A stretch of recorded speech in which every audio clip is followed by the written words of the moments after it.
Hello, everyone, and welcome back to National Park After Dark Trail Tales Edition. This Hello, one hello. is so fun. Sorry, I just jumped right in. This one's so fun because there are so many stories that are kind of like callbacks to either episodes or things we've recently talked about. So it feels like Fun. super relevant. But anyway, so this is a good batch. This is a good one. So, if this is your first episode you're ever tuning into, you won't understand any of the context to that, but welcome anyway. Welcome anyway, and that just means you have homework to do and go back into our catalog and listen. Cool. Well, do you want me to go first? I do. My first story is titled Stuck with Ghosts Inside a Victorian Era Asylum. What'd I tell you? A Victorian Era Asylum? I'm already scared. And it's haunted? No. Okay, let's get into it. Good day, Danielle and Cassie. I have been listening to the podcast since the very beginning, and after listening to your most recent ghost tour episode, I wanted to write in. Trigger warning, I will be talking about eating disorders, abuse, spiritual encounters, human remains disposals, and historical treatment of people with mental health issues and disabilities. I'm going to try to condense this story as much as possible, so thank you for bearing with me. I have used my real name and the real place name, so feel free to use them. Ever since I was a little girl, I have always seen and felt spiritual presences. I have so many stories I could share, like the spirits of the mother and child who live on my childhood property, or in 2022 when I was scared out of my hostel in Seattle by an unsettling, nasty spirit of a man from the 1920s. I can share that story another time if you like. It was a full haunting. Danielle, you'd love it. Cassie, you'd hate it. True. But I'm going to share with you a different story. I believe this story happened when I was about 19 years old and studying at my hometown university for musical theater.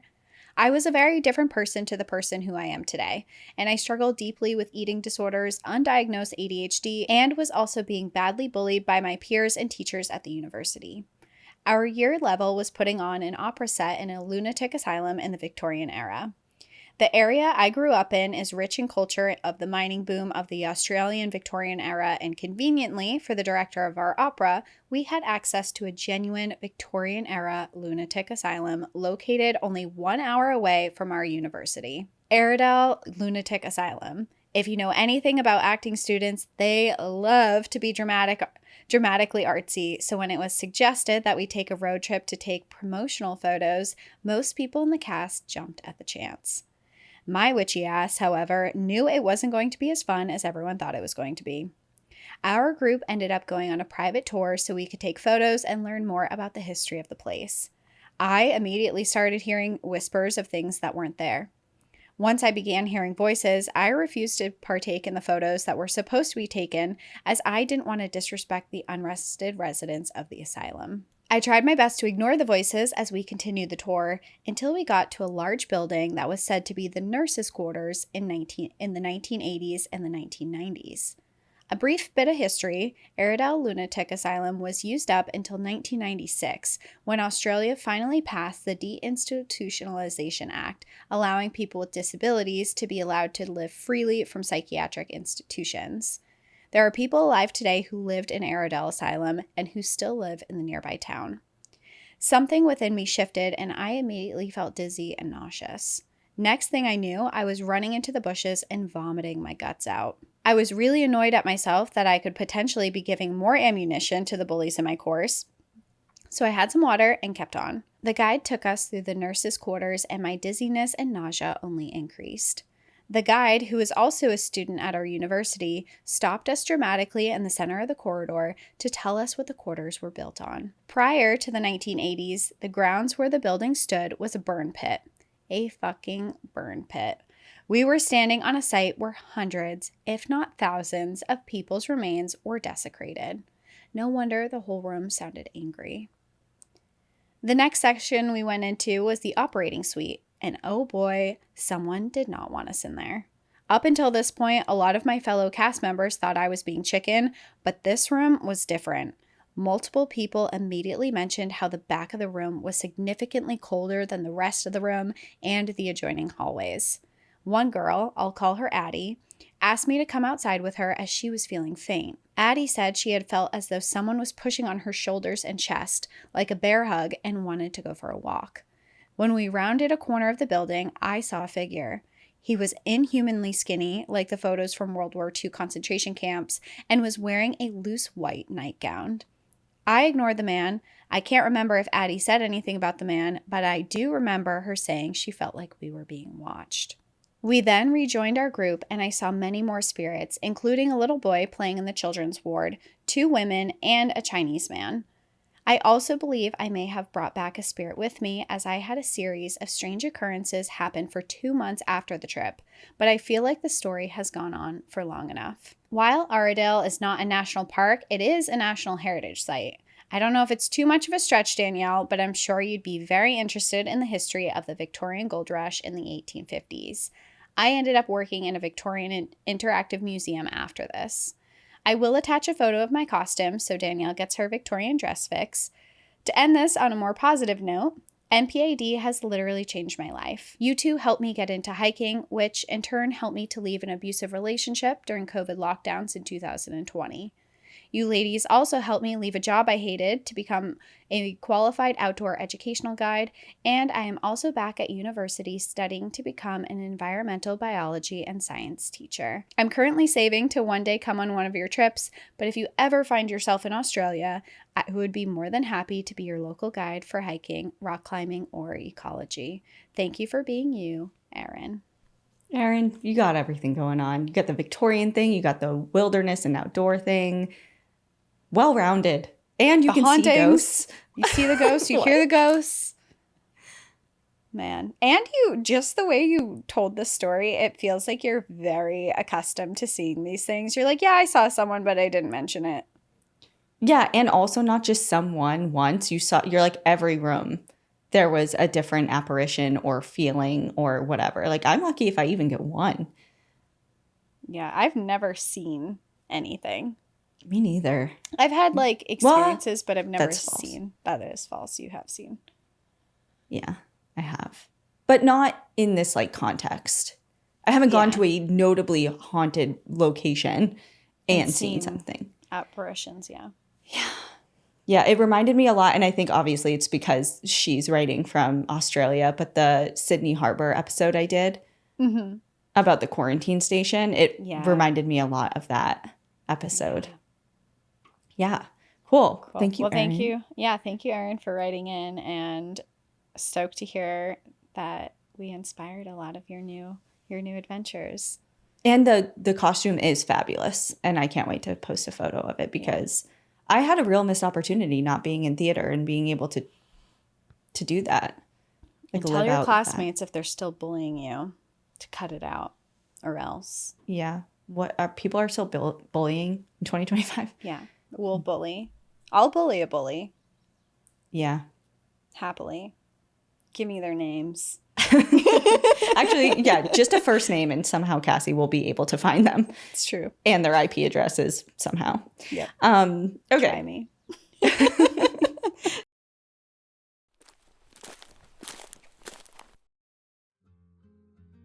As I've gotten older, I found myself wanting to drink less and less. I do enjoy a nice cocktail here and there, but when I go out with friends, I just don't have the interest in drinking all night long, especially because I am the queen of horrific hangovers. And because of that, I found myself reaching more and more for Sol's out-of-office gummies instead, because they give me a light social buzz without the hangover. Sol is a wellness brand that believes feeling good should be fun and easy. They specialize in delicious hemp-derived THC and CBD products designed to boost your mood and help you unwind. Their best-selling out-of-office gummies were designed to provide a mild, relaxing buzz, boost your mind, and enhance creativity and relaxation. And their out-of-office gummies come in 4 different strengths, so you can find the perfect dose that's right for your vibe. You can choose from a gentle microdose, which is my personal favorite, a perfect buzz, a noticeable high, or fully lit. All of Sol's products are made from organically farmed, USA-grown hemp and are vegan, gluten-free, and low in sugar. And if you like their out-of-office gummies, you have got to try their new out-of-office beverage. It's a refreshing, alcohol-free alternative perfect for summer sipping. And I've had both their raspberry lemonade and cucumber cucumber, melon, lime flavors, and I have no lie, had to hide them because everyone who comes over drinks through them so fast because they're so good, and I just want them all to myself. Bring on the good vibes and treat yourself to Soul today. Right now, Soul is offering our audience 30% off of your entire order. Go to getsoul.com and use the code NPAD. That's getsoul.com, promo code NPAD for 30% off.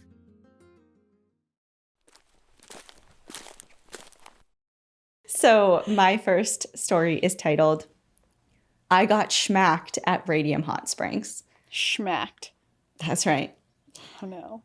Cassie and Danielle. I'm Katie, I'm 24, and I live in Ohio. In the times where I really wish I wasn't in Ohio, I listen to your podcast to escape, which is a lot. Thank you for taking me away from here. Oh no. A few years ago, I scored a summer internship in Denver, Colorado, and I tell you, I had a blast.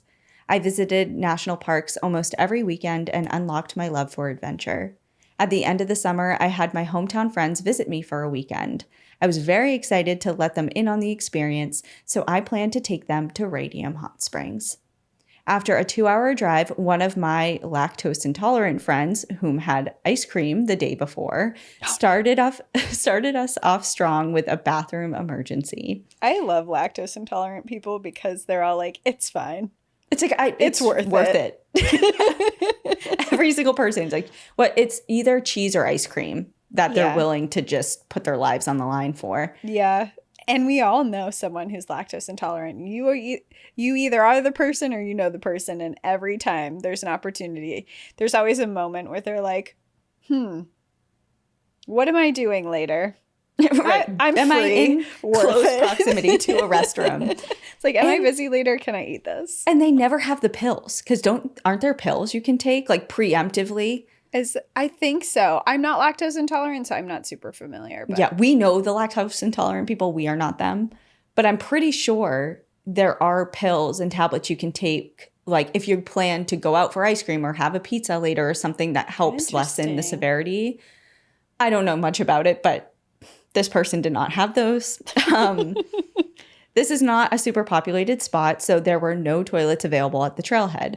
One friend was searching for anything that resembled toilet paper in the car. 2 of us were standing guard to hide her from children in the parking lot, and the other was holding her up while she shat into a plastic bag in a birthing-style position. The hot spring was positioned right on the Colorado River, so it was possible to have one foot in the hot spring and the other in the cold river. Looming above it, there was a huge cliff that a few kids were jumping off of. We watched them smack into the water over and over, and every time I had the thought, hell no, I am not going to do that, and these Colorado kids are crazy. That is, until one of my friends spoke up and said, guys, I think I'm going to do it. Which we knew meant that if one of us was going to do it, we all had to do it. Mm-hmm. If your friend jumped off of a cliff, would you? The answer is immediately yes. Friend number 1 climbs up to the top of the cliff and sends it. She crawled out of the water in decent condition, but she later confessed that the water shot up her crotch, leading to the quick decision to pull her tampon out underwater and after stored it in her empty sandwich bag. Friend number 2 asks a 12-year-old boy if she can borrow his life jacket, so she straps on a ridiculously small life jacket and also sends it. She crawls out of the water screaming, "My vagina," after suffering the same fate. Oh, man. Friend number 3 sends it. She bruised her tailbone from the smack and had to sit on a cushion for weeks. Friend number 4 couldn't get in the water due to fresh ink, so she was saved by the tattoo gods. Finally, it's my turn. I had a bad gut feeling and was hesitant at the top, so the kids at the bottom started to chant, "Do it, do it, do it." The worst. Oh my God. The pressure. After all we had just put them through, I didn't want to let them down, so I sent it. And this wasn't just a smack, it was a schmack. As an Ohio girl, I did not know that you were supposed to hit the water pencil style to break the impact. I just flung my limp body into the air and landed in a seated position. And it felt like smacking into concrete. The air was knocked out of my lungs and I crawled out gasping with my bathing suit twisted and my boobs out. I feel so bad for those kids. Well, depending on how old they are. You probably gave them a show. My lower back had gone into full spasm from the impact. My friend held me in the hot spring in the second birthing the second birthing position of the day, while the others ran around asking if anyone was a doctor. They actually found someone, and she kept telling me to move my toes so that we would know if there was any paralysis. Any small movement sent my back into spasm, so we knew I would be unable to make the hike back. The game plan was to have 3 of my friends hike back to the car while one stayed with me so that we could wave down a rafter to potentially help us out. It worked, and we got into the raft with 2 dads, their children, and their dogs. These kind strangers handed me a beer while my friend cradled me in the third birthing position of the day. They also happened to be from Cincinnati, which is where I was going to school at the time. There was no cell service where we were at, so the others were told to just drive downstream and look out for a dirt lot where they could wait for us. We waited, worrying that they went too far or that we were going to be stranded there, but they eventually found us and we all got into the car exhausted. Later, we Googled the cliff and learned that it is referred to as the Big Kahuna due to it being approximately 50 feet above water level, the equivalent to a 5-story building. What are you? I could not be peer pressured into that. No. You are brave. You are brave to be You guys like, are all talking right, a lot we're about all doing it. vaginas, but you got balls. You got Girls. balls, yeah. Oh my God. No, I remember, so in Keene, where I went to school, Keene State in New Hampshire, there was a nearby quarry that had cliff jumping. And I was really close to a couple of guys that lived on our floor. They were actually my neighbors, and they were like always there in the summer or when the weather was appropriate, or they were sending it off of snow and stuff for skiing and things in the winter. So I went one time and one time only, and there was 3 like levels, and I don't know how big the highest one was, but it certainly looked way too high that I would ever. And I have a thing for heights anyways, so I was like, absolutely not. I did the lowest one, and from up top looking down, it looked like I was in space. But then when I was in the water, I felt like I could just reach up and touch the top of it, you know? Like, I would that never. wasn't a far jump. Never. Have you cliff jumped? Yeah. Do you like it? No. Okay. I did. So there's a little river. I haven't even thought of this memory in a long time, but there's a river in the town that I grew up, and it's kind of like a local secret-ish, except all the locals know about it.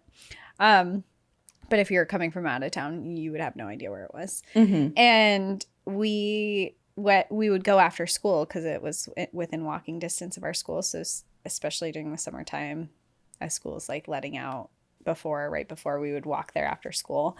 And I went there with a group of friends, and everyone was jumping off the cliff that was there. It was not 50 feet. I mean, I would guess that this was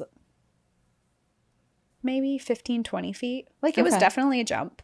And it was into a river that had a current like pretty close after. So you had to jump in this specific spot or you would get dragged down the river. And I was pretty nervous because I am a person that I am excited to try things and do things, but I like to watch someone else do it first. Like, I'm not the person who's like, yeah, let's go, and I jump. I need to watch other people do it first and see what the outcomes are. And so I was watching all my friends do it. And then one of my friends was like, let's do it together. And we like held hands and jumped in. She landed in the pool part. I landed in the current part, and I got dragged down the river. I was fine. I didn't go very far, but then I was across the river on the other side, and one of my friends had to help me swim back across. It's frightening, and I know that, Katie's okay, and it sounds like her friends are too. But I mean, when I was in high school, there was an incident that scarred me forever, and I wasn't there, but one of my classmates died cliff jumping. Oh, wow. In my town. There's a place called Wildcat Falls, which was very popular for cliff jumping and swimming and things like that. But it has a pretty gnarly current at certain times of the year, depending on the precipitation and things like that. And he was with a group of friends and just like hundreds of other people have done before him and continue to do. And he jumped in and another person jumped immediately after him and it disoriented him in the water and he drowned. And I just from there on out, I mean, I just said I had gone at the quarry in college later, but that was never far from my mind. And I just, to me, it's just not worth it. I don't even really enjoy it, but I can totally understand the peer pressure of this scenario and like everyone's doing it. And it kind of feels like almost like a rite of passage type of thing. So I get it. And it's like a little adrenaline rush that you get with your friends. I mean, people do it all the time for fun, but then you get smacked and things happen. You get smacked. Okay, so back to the story. The following week, I had a black and purple bruise covering my entire thigh, a heating pad jangly strapped to my back, and pain patches on everything.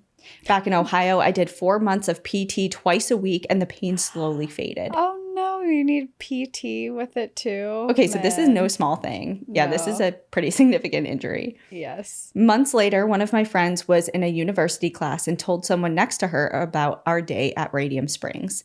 When she mentioned the location, the girl gasped and told her that she had a friend who jumped off the same cliff and unfortunately became paralyzed from the waist down. Wow. Okay. That's awful. Let's rethink jumping from here. We are so lucky that no one had that level of injury. I'd like to take this moment to emphasize the importance of proper form. Land feet first, keep your body streamlined and tight with your core engaged, cross your arms or cover your mouth and nose with your hands, and avoid holding your nose, as the water pressure can cause injury. I pulled this from Google. Feel free to fact check this. I didn't, so take that for what you will. As soon as I was healed, I returned to Colorado at the same internship. It was ski season and I learned to ski from scratch, eventually and carefully progressed to Black Diamond, and then eventually broke my leg on a flat green. If you're an Ohio girl with big dreams, you may also return home more than once on crutches and pain meds, so be careful out there. Enjoy the view, but watch your smack, Katie. If I have to think about form and proper things in like such a quick, I don't want to do it. I don't want to do it. I'm not interested. If I don't do this right, I could become paralyzed. I don't want to do it. Yeah. I can't relate because I feel like I do a lot of things that I could potentially become paralyzed. I mean, I ride a motorcycle, I snowboard, I mountain bike. I don't cliff jump though anymore. Well, it's your turn. We're just staring at each other. I'm not about to say anything else.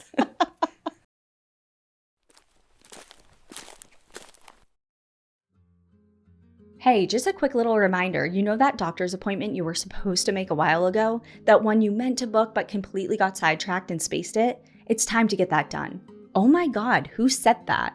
Okay, it was me, about me. I have a whiteboard above my desk and I have making my dentist appointment on my list that just keeps staying on the list. And I'm venturing to guess you have something similar. So let's do it together. Let's get those appointments booked with ZocDoc. They make it easy to find the right doctor right now, and it's all online. ZocDoc is a free app and website where you can search and compare high-quality in-network doctors and click to instantly book an appointment. And we all know that insurance and figuring out in-network providers can be the most confusing thing on planet Earth. But with ZocDoc, you can book in-network appointments with more than 100,000 doctors across every specialty, from mental health to dental health, primary care to urgent care, and more. You can filter through doctors who take your insurance, are located near you, are a good fit for any medical need you may have, and are highly rated by verified patients. Once you find the right doctor, you can see their actual appointment openings, choose a time slot that works for you and your schedule, and click to instantly book a visit. Once I decide to do things, I like them done fast, so I love that appointments made through ZocDoc happen quickly, typically within just 24 to 72 hours of booking, and even offer same-day appointments. I'll be using ZocDoc for this dentist appointment just as I have used them for other appointments in the past. They're my go-to. So stop putting off those doctor's appointments and go to ZocDoc.com/NPAD to find and instantly book a top-rated doctor today. That's ZocDoc.com/NPAD. ZocDoc.com/NPAD.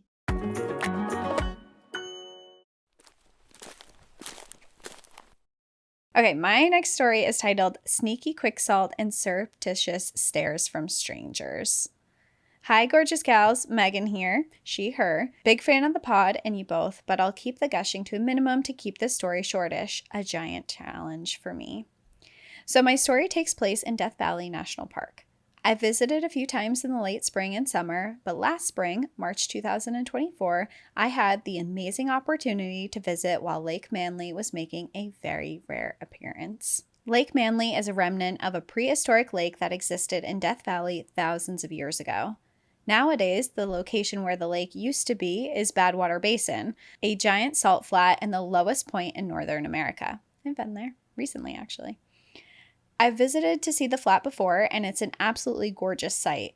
Bright white salt as far as the eye can see. But like I said, last March, Death Valley experienced so much rain in the spring that Lake Manly made an appearance for the first time in 20 years. I knew I had to go see this amazing phenomenon, so I left my teenage daughter with some friends, she's not much of a desert gal, and set off for a solo trip to Death Valley. The morning I went to Badwater, I arrived well before sunrise because I wanted to watch the sunrise over the basin. There were a handful of people there enjoying the view, and what a view it was. I've attached pictures of the lake as well as the photos I grabbed from the internet with no water as comparison. One of the many interesting things about Lake Manly is that it's very shallow, just a few inches to a foot deep. I've attached a photo of another visitor who looks like they're standing in the middle of the lake, almost walking on water, but it's just shallow enough that you can walk out super far. So as I'm walking around, waiting for the sun to rise and finding the best place for photos, of course, I'm noticing the ground beneath me is a little strange. It's not really sand, mostly salt, but when submerged underwater, it acted like sand for the most part. That was until I walked out onto what I thought was a stable patch of salt to get a better view. All of a sudden, I sank down to my knees. I felt this coming as you were describing that. One moment I was up, and the next I was stuck. I tried not to panic, figuring I could just step out of the hole I had created. But the more I tried to get out, the deeper I sunk, submerging myself to my thighs. My breaths came faster as I realized that there wasn't really anyone in my vicinity to help, although the thought of the embarrassment of asking someone to haul my ass out of a salt pit was almost worse than the thought of drowning in quicksand. Quicksalt? Question mark? As this was before your episode where you discussed how to get out of quicksand, I didn't know for sure, but I instinctively felt that I needed to better distribute my weight to get out of this mess. So I fell forward onto my hands and was able to crawl my way out. Now that I was safe, my embarrassment overcame my fear, and I glanced around, noting with relief that no one seemed to have witnessed my literal fall from grace. I was a little wet, sure, but this is Death Valley. Even in March, it's plenty warm enough that my clothes dried quickly. After another hour or so of just vibing and snapping pics, I decided it was time to walk back to the car. The lake was kind of a trek out into the flats from the parking lot, maybe a half a mile from where I had parked. As I made my way back to the car, I noticed a few visitors on their way out to the lake casting me weird glances. I'm an extremely socially awkward penguin who always feels weird around strangers, so I tried to convince myself I was just imagining it, but it happened more than once. Finally, when I started to think that maybe I was in the middle of a nightmare where I showed up to school naked, a little girl who was walking by with her parents said, "Oh no, Mommy, did that lady fall in the lake?" Since my pants were completely dry, I couldn't figure out how she could have known that, but I glanced down to be sure that my pants weren't wet. My black pants, which had been soaked not in regular water, but literally swallowed by quick salt. Unbeknownst to me, although it would have been obvious if I had thought about it, my pants had dried, but the parts that were wet were now bright white and covered in a savory, salty crust. No wonder folks had been looking at me strangely. The mystery solved, I laughed and told the family what had happened and advised them to keep an eye out on their little one in the area where I had sunk. Unfortunately for me, this was the first stop in a long-planned day in the park. I was about an hour and a half away from the little RV I had rented. I had no change of clothes, and the salt wasn't going anywhere no matter how hard I tried. So I had to spend the rest of the day in the park with weird two-tone pants, although on the plus side, my lower legs were super exfoliated and soft when I finally made it back to my camper. There is skincare. Glass half full. Yeah. Yeah. So that's my story of almost drowning in an inch-deep lake that's only a lake every few decades or so. In addition to the pics of Lake Manly and Badwater Basin, I have also attached photos of my salty lower legs. Feel free to share the pics of the valley, but maybe my crusty legs can stay just between us girls. Thanks for listening, and thanks for all you do, particularly your advocacy for wild spaces given the threats they're facing under this current administration. Have a wonderful day and enjoy the view, but watch your back and your feet lest you find yourself in a salty situation. All the best, Megan. I mean, imagine trying to, it's like if you really did get caught in that and died. It's like she died in Death Valley's lake. People would be like, what? What lake? What do you mean? What lake? Yeah. I did when I was in Death Valley. They had flash flood warnings, though. Yeah. Posted signs everywhere, which is really interesting and not a place that you would suspect that. But was it 2 or 3 years ago that there was just flash flooding everywhere? I felt like. Maybe it was this time when she's talking about Oh, being yeah. here. Maybe. Yeah. Because Probably. they had the historic rain. Okay. My next story is titled A Rescue from Beyond the Grave. Hey, ladies. I stumbled upon the pod when I was searching for something to listen to while rocking my then 9-month-old daughter to sleep. I just finished episode 277 and PAD turns 4. Danielle, when I reached the episode about Ian, I bawled my eyes out. My condolences for your loss. The way you and Cassie have honored him on the pod is beautiful. Your talk of signs and all things from beyond the grave made me remember I do have a story to share about my dad who ingrained the great outdoors into my life. Trigger warning, substance abuse, and suicide attempt. My dad was an immigrant refugee from Southeast Asia with my mom and then 5-year-old brother to America. They quite literally came here with nothing and had to start their life with the help from a sponsor family from the Mormon Church in Washington State. Before my parents left, my mom told me a story that my dad had gone to a fortune teller in their refugee camp. Mind you, my mom didn't tell me the story until I was in my mid-20s. The fortune teller told my dad that my parents will have the baby girl they have always wanted, but he will pay for that with his life. The fortune teller predicted that my dad would pass away around the time I turned 16. My family is the we camp and fish outdoors rather than the hiking, backpacking outdoors. My summer for the first 14 years of my life were filled with dispersed camping and fishing along the Snake River in eastern Washington and Idaho. When we weren't camping, we could be found fishing on Lake Washington almost every other day and weekend during the summer. We had our favorite spot in a city called Bellevue. I love Bellevue. It's so pretty over there. The spot is beautiful, surrounded by huge lake homes and a gorgeous view of Mercer Island. This was our favorite spot because we always came out with a huge haul and not a lot of people would be there. In the early 2000s, my dad was laid off and then his health started to decline. Our summer weekend camping trips slowly turned into 1 to 3 times during the summer, and our fishing spot in Bellevue was barely accessible for my dad since he had to use a cane to walk.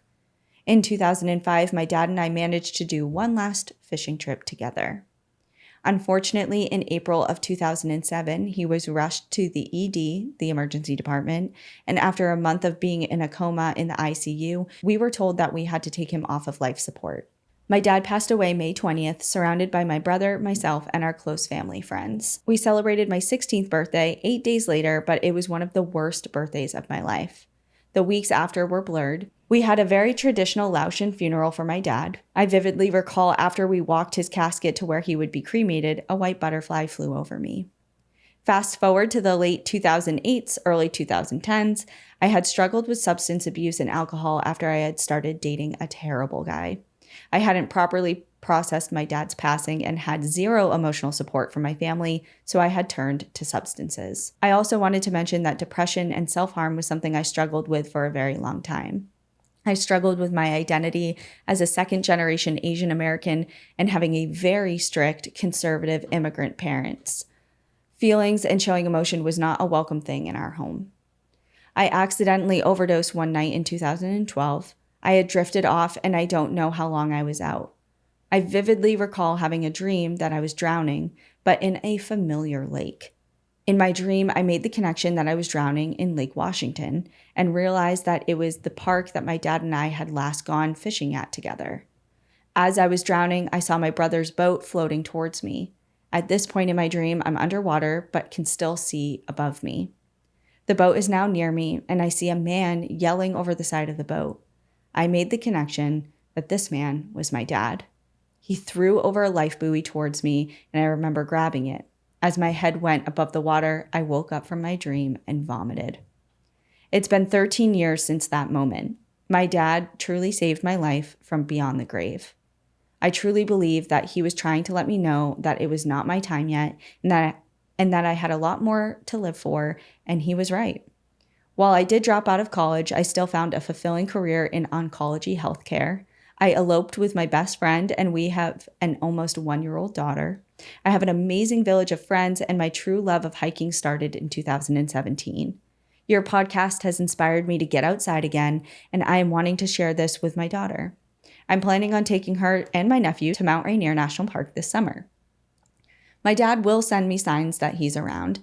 Every time I see a white butterfly or a grasshopper, I acknowledge that he's checking in on me. The other morning before taking my daughter to daycare, I asked him for a sign and told him it had to be something with nature. As I was driving out of my neighborhood, I noticed a deer on the side of the road, and my gut instinct told me to slow down and to not drive past it, and the deer slowly walked out in front of me. When I got home, I noticed a squirrel chilling in a tree glaring at me when I pulled into my carport, and I know that's him. Thank you for all that you do, the hard work you guys put into the pod. I appreciate you guys keeping me company while I put my daughter to bed every night. All the best, Jen. Jen, your dad literally threw you a lifeline. Literally, yeah. And with the fortune teller, like predicting everything to a T. Yeah. Yeah. Yeah. I mean, that moment where you described your dad throwing you literally a rope and to pull you out, and then coming out, and as soon as your head left the water, you woke up and vomited. I mean, that to me is definitely a sign that he was saving your life beyond the grave. Mm-hmm. And that he's still with you and, just wanting the best for you. So in a bad situation, it's like your dad isn't physically here anymore, but this just goes to show to me that like our loved ones really do never leave us. And most times they show up in small ways, like a white butterfly, and it's like this subtlety that you really need to be open to and really pay attention to.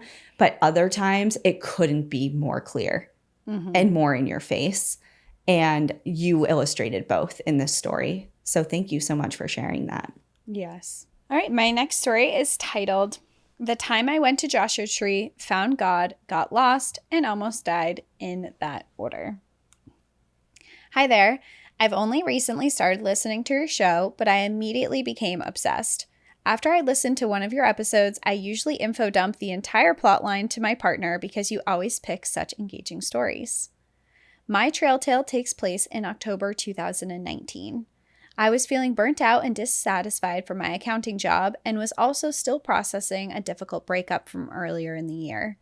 Initially, I took time off on a random slow week of October for a staycation, but a coworker of mine, hearing that I didn't have any plans for my long weekend, offered to let me use a property of hers just outside of Joshua Tree. I had never heard of Joshua Tree before and wasn't particularly interested, but several friends of mine made it clear that I would be stupid not to go.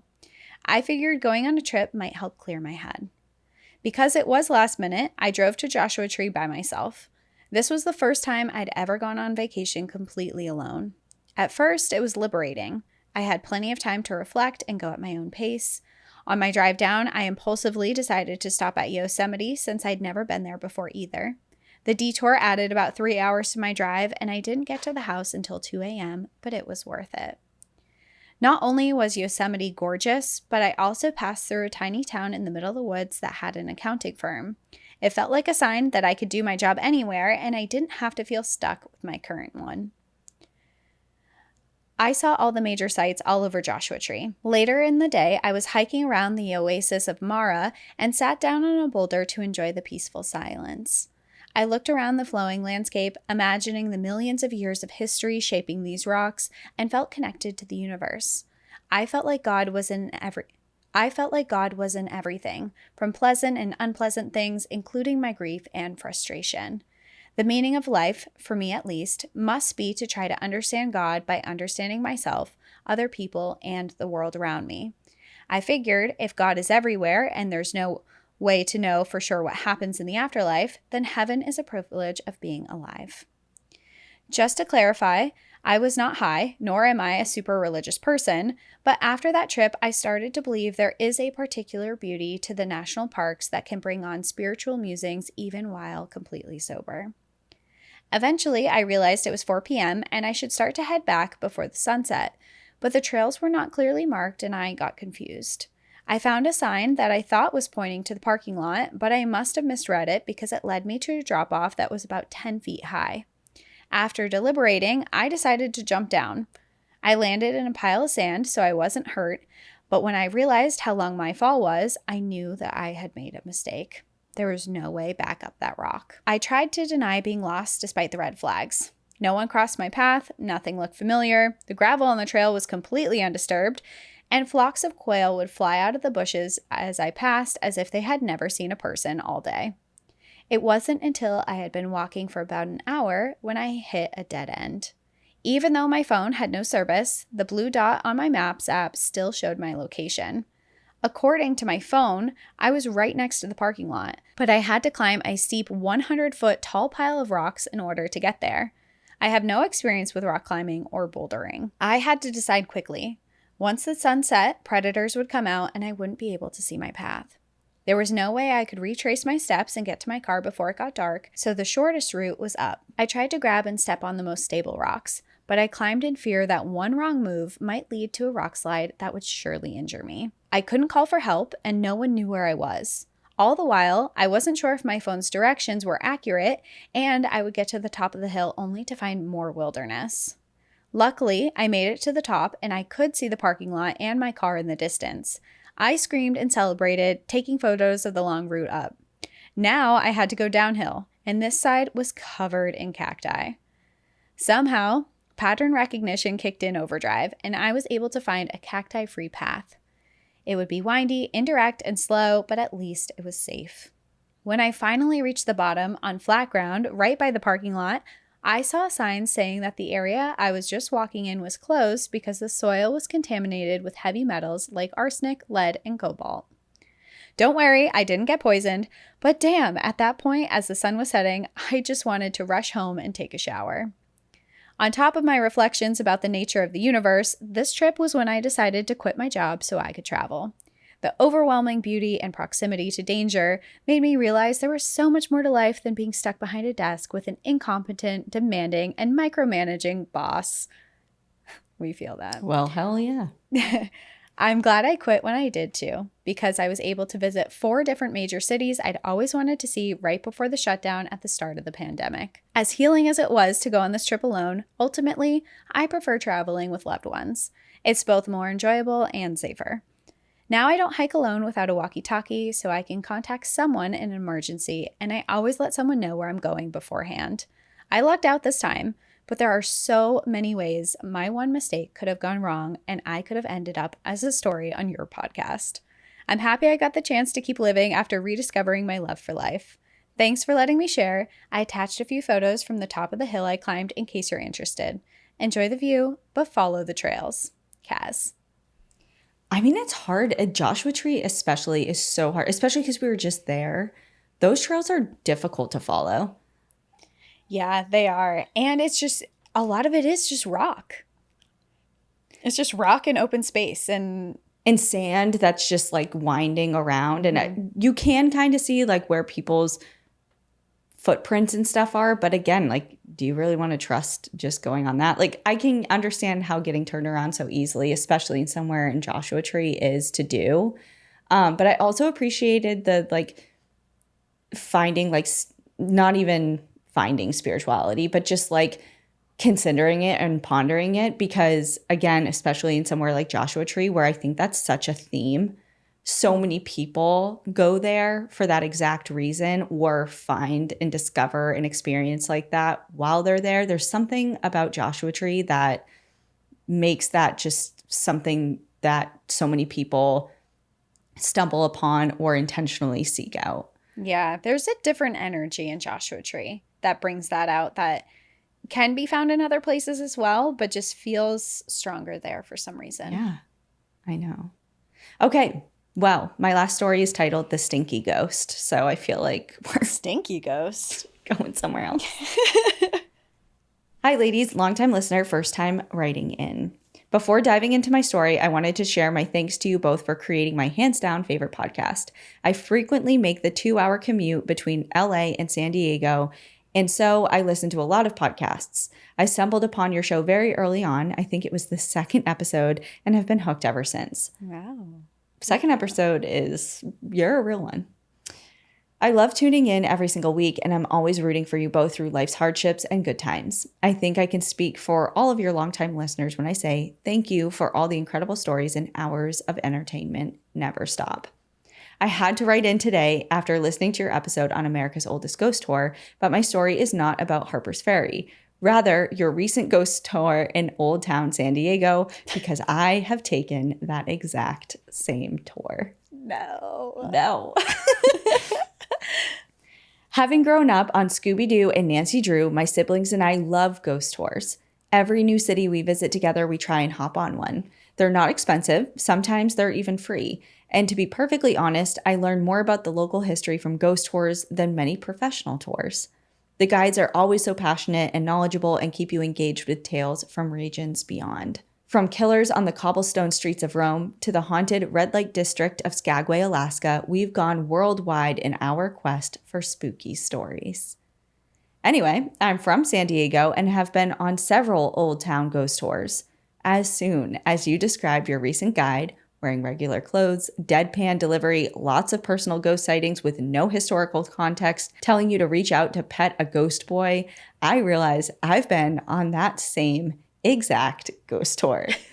It was a few years back in the depths of COVID, and my sister, brother, and I were looking for something fun and local to do that was mostly outdoors. We stumbled upon this ghost tour and liked that the guide had more of a realistic take, not the scripted, dare I say, cheesy costume tour guides that are typical of ghost tours, though those guides are also a fun time, not gonna lie. Maybe it was the margaritas we had before the tour began, but we were getting a kick out of his deadpan delivery and were on the verge of a hysterical laughter throughout the entire tour. We didn't have margaritas, and I feel like we had a similar experience. The absolute kicker came when we went inside the historic hotel, gathered around the bar, silently listening as he recounted stories of phantom orbs and ghostly lights. Out of nowhere, my brother leaned over to us and whispered, "I'm about to fart." In a room that quiet and crowded, with the air so deathly still, there was not much we could do in the few seconds we had besides desperately scooting as far away from him as possible to avoid anyone thinking we were the gasser passers. As you can imagine, in a stale, wood-paneled room, the sound reverberated like a shot, and the tour guide was suddenly more excited that I'd seen him all night. Did anyone hear that? I think the spirits are responding to us. You could tell this was going to be a tale for a future tour. To which the sarcastic dad in the group next to us said, "Must be a stinky ghost." I don't think we ever fully recovered from the hilarity of that moment, and my sister swears she really did pet a ghost cat that night. Anyways, thank you for bringing so much joy and knowledge to your listeners. I look forward every Monday to your stories. Cheers, Shelby. Shelby, that's so funny. We have sat at that bar in that hotel. Exactly what you're describing. That room, his delivery, how quiet it is.